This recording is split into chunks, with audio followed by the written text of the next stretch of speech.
কমিটিতে কোনো চাঁদাবাজ, কোনো লুটেরা, দুর্নীতি, তৃণমূল পর্যায়ের জনগণের কর্মীদের একদম ভোটের মাধ্যমে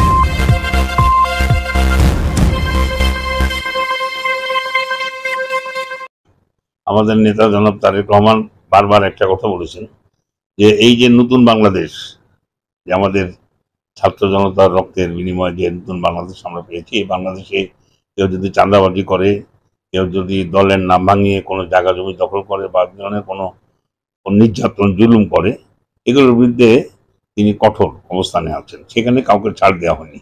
আপনারা দেখেছেন ইতিমধ্যে আমরা খুলনা মহানগরীতে আমরা প্রায় 54 জনকে আমরা দল থেকে বহিষ্কার করেছি। আমরা অনেকের বিরুদ্ধে শোকজ করেছি, অনেককে অব্যাহতি দিয়েছি।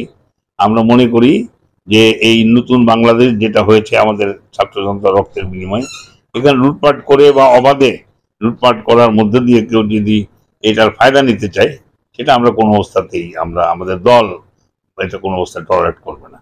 আজকে আমরা মনে করি যে খুলনা জেলা কমিটি যে ভেঙে দেওয়া হয়েছে, আমরা এমন একটা কমিটি চাই, আমরা প্রত্যাশা করি যে এমন কমিটি আমাদের ভারপ্রাপ্ত চেয়ারম্যান মহোদয় দেবেন, যে কমিটিতে কোনো চাঁদাবাজ, কোনো লুটেরা, দুর্নীতিবাজ লোক থাকবে না।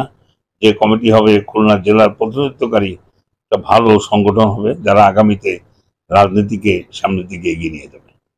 দেখুন, আপনারা ইতিমধ্যে দেখেছেন যে আমরা খুলনা শহরের যতগুলি ওয়ার্ডে প্রায় আমরা 31টা ওয়ার্ডের মধ্যে আমরা প্রায় 21টা ওয়ার্ডের আমরা সম্মেলনের সমাপ্ত করে ফেলেছি। আমরা যেভাবে করছি সেটা হচ্ছে তৃণমূল পর্যায়ের জনগণের কর্মীদের একদম ভোটের মাধ্যমে, ব্যালটের মাধ্যমে আমরা নেতা নির্বাচন করছি। এখানে কোনো ব্যক্তিগত পছন্দ অপছন্দ, কাউকে লাইকিং ডিসলাইকিং এর ব্যাপার নেই। এবং আমরা মনে করি যে তৃণমূলের মতামতের ভিত্তিতেই যে কমিটি হবে, তারাই প্রকৃতপক্ষে দলকে সঠিক নেতৃত্ব দেবে।